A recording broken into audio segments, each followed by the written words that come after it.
commercialization, overshadowing authenticity, balancing animal welfare, preservation of cultural legacy. Binawasan na ang siyahe at tour sa nasa harapan ng Kalesa sa Intramuros sa Maynila. In the heart of Manila, a horse-drawn carriage known as the Kalesa glides through the streets of Intramuros. But what is the history of the Kalesa? The Kalesa kasi, this is one of the primary transportation of the people during the Spanish period. It was introduced by the Spaniards because before the Spaniards came, hindi pa naman tayo very known in using horses for transportation. And eventually, when the Spaniards came, because of the European influence, they brought the usage of the chariots or the Kalesa as a mode of transportation. Kasi nga, para mas mapabilis yung paglalakbay ng mga tao from one place to another. So from Kalesa, nagkaroon ng mga sasakyan, tranvia. And then eventually, in the present time, the Kalesa is no longer the major transportation kasi marami tayong modes of transportation. Ang nangyari, Kalesa became parang kumbaga a tourist activity na lang compared back then during the Spanish period that it was the main transportation system of the people. Intramuros, a place where history and tourism collide. Kalesa provides transportation for tourists exploring Intramuros historic sites. Aside from transportation, it allows tourists to enjoy the simplicity of old Manila. In the early hours of the morning, while the world is still waking up, a quiet tradition begins.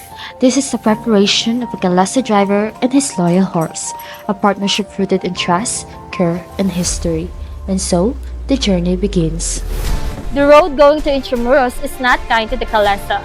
Traffic laws favor speed and still over patience and heritage. Here, the horse is not only competing with motor vehicle, but against the world that seems to have forgotten its roots. Teddy Cruz. Start ako rito 2004. Ang alam ng mga turista, ito talaga ang unang sasakyan. Ang Intramuros, andito, kung saan nandito nila yung mga Kalesa. Kaya inaano nila yung pagsakay at saka yung history. Kaya alam nila na ang mga Kalesa rito itinirain para sa ilang pagbisita o sa Intramuros. May regulation kami rito. Kauna-unahan yung overpricing, arrogant, at saka yung pagdudumi. Na-require yung mag-uniform talaga kami. Then, siyempre, yung Kalesa kailangan maayos. Pagiging marespeto sa kahit na anong nasyon, saka yung pakikipagkapwa-tao sa kahit kanino po dito, lokal man o turista. Meron pong rules and regulation ng Intramuros Administration na kailangan namin sundin. Kailangan panatiling malinis yung paradaan ng mga Kalesa. Unang-una, maligo ka kasi maamoy ka ng turista, magsusipilyo ka, magsusupply ka, di ba? Magpapabango ka. Intramuros Administration does not operate the Kalesa. We only regulate them. Part of the regulation is setting a standard of fees for all Kalesa rides. Mga nag-overpricing, we try our best here in Intramuros to avoid that. So we monitor them, we are in touch with their association.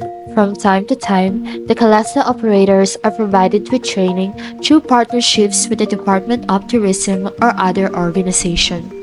Pinunta kami ng DOT, Department of Tourism, kasi gusto nilang ibihisan yung Kalesa. Manila na lang pala ang nag-ooperate ng organized Kalesa Rides sa buong Metro Manila. Nahanap namin tong dalawang organization, yung Saklup at saka Saksi. Saklup and Saksi are two different organized groups registered with the SEC, working to improve and support Kalesa rides in Manila. Ang ginawa ng DOT, inayos yung mga Kalesa nila. Ang DTCAM, ang Department of Tourism, Culture and Arts of Manila, we go deeper. 2 beses silang nag-seminar for tour guiding, sponsored by DTCAM. The Intramuros Administration and the DTCAM are working together to breathe new life into the iconic Kalesa rides.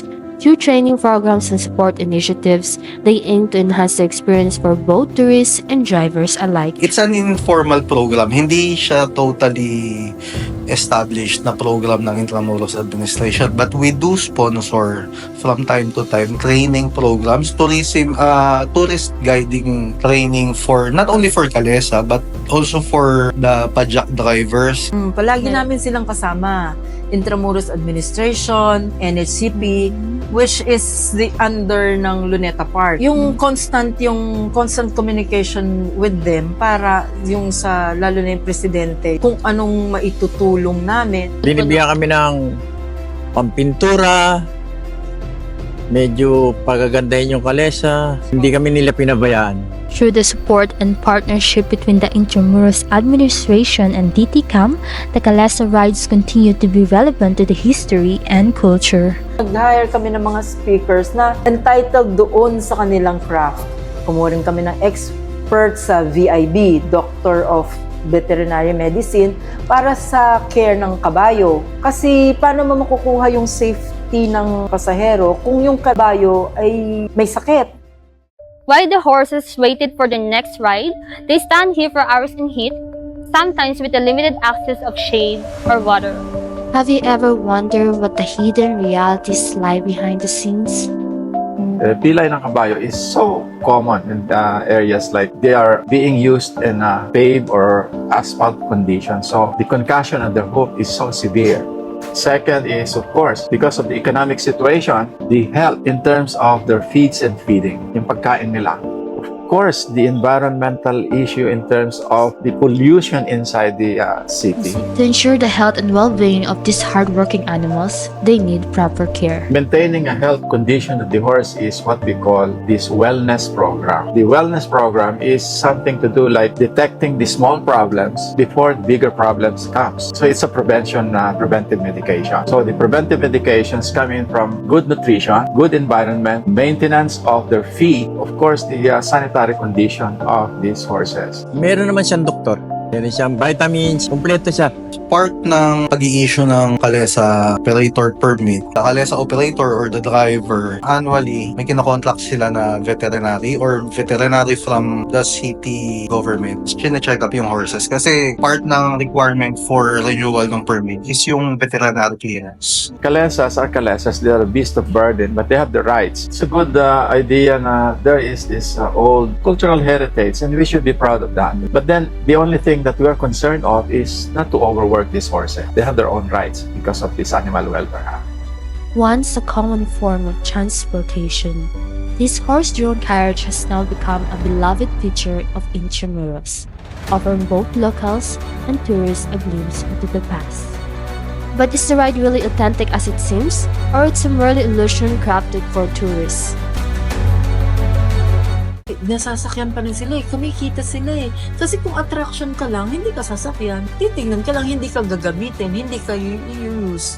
Our stance with regard to the Kalesa Rides, it helps our tourism industry, particularly here in Intramuros because it gives a sense of authenticity. Yung nakaride ako ng Kalesa, nabigay niya sa akin yung kwento lang nung sites. Hindi niya kinuwento yung pinaka main history all in all, but rather he told me stories based on his experience, which is I do believe a good thing din. Kasi yung iba hindi naman talaga interested na puro history yung sasabihin. When we interpret heritage kasi, it's not just the history itself that happened in the very distant past.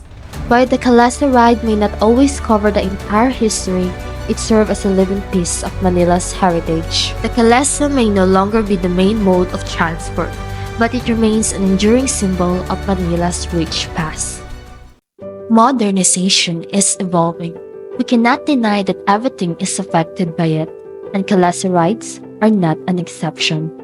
Before, Kalesa po ang ginagamit. Since sa panahon ngayon, mga masyado na pong modern, di na po naiisip yung ganong idea kasi po, marami na din pong ibang transportation, yun po mga sasakyan na ang ginagamit ngayon.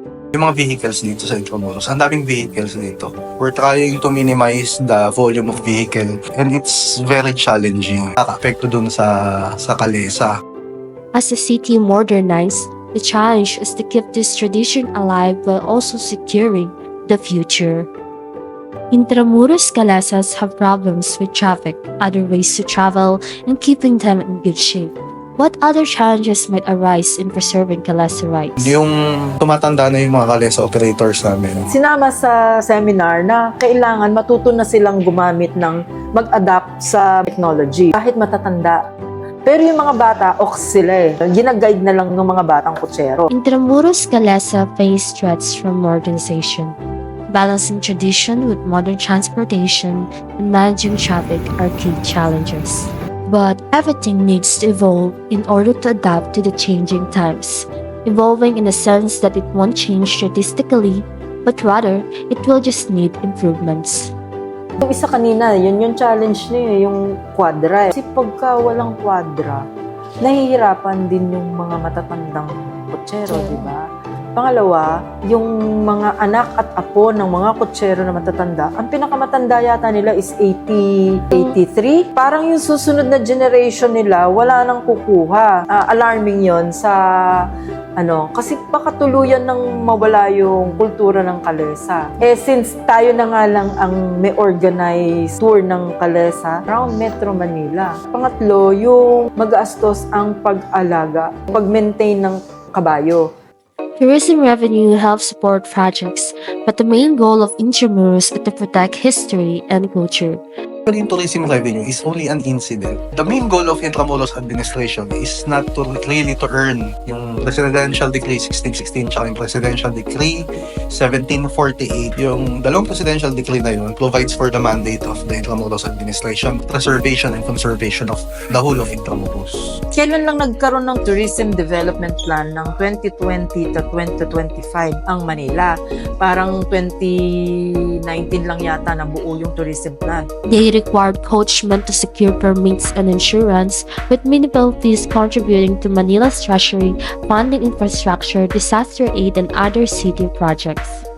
Kaya pinanatili nila by using it as a mode of tourism activity, which is for me, it's a good way of preserving the culture or preserving the Kalesa.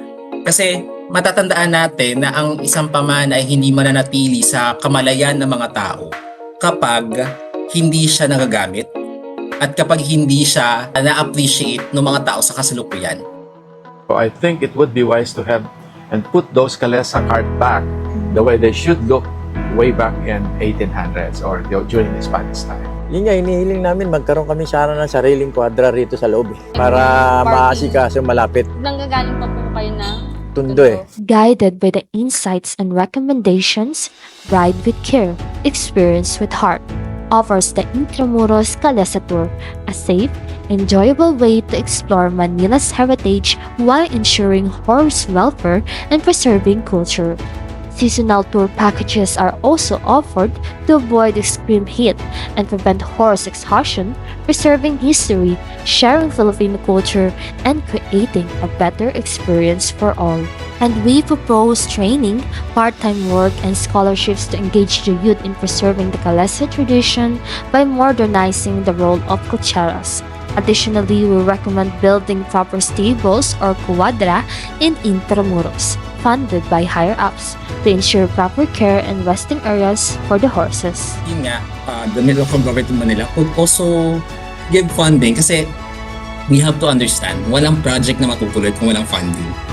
The preservation of Kalesa Rides in Manila is a delicate balance of tradition and modernity. Through careful planning and support, the Kalesa will continue to be a living symbol of the city's past, present, and future. As the day comes to an end, so does the journey of the Kalesa drivers and his trusted horse. Their work is more than just transporting passengers. It's a living piece of history, carried on through care and tradition.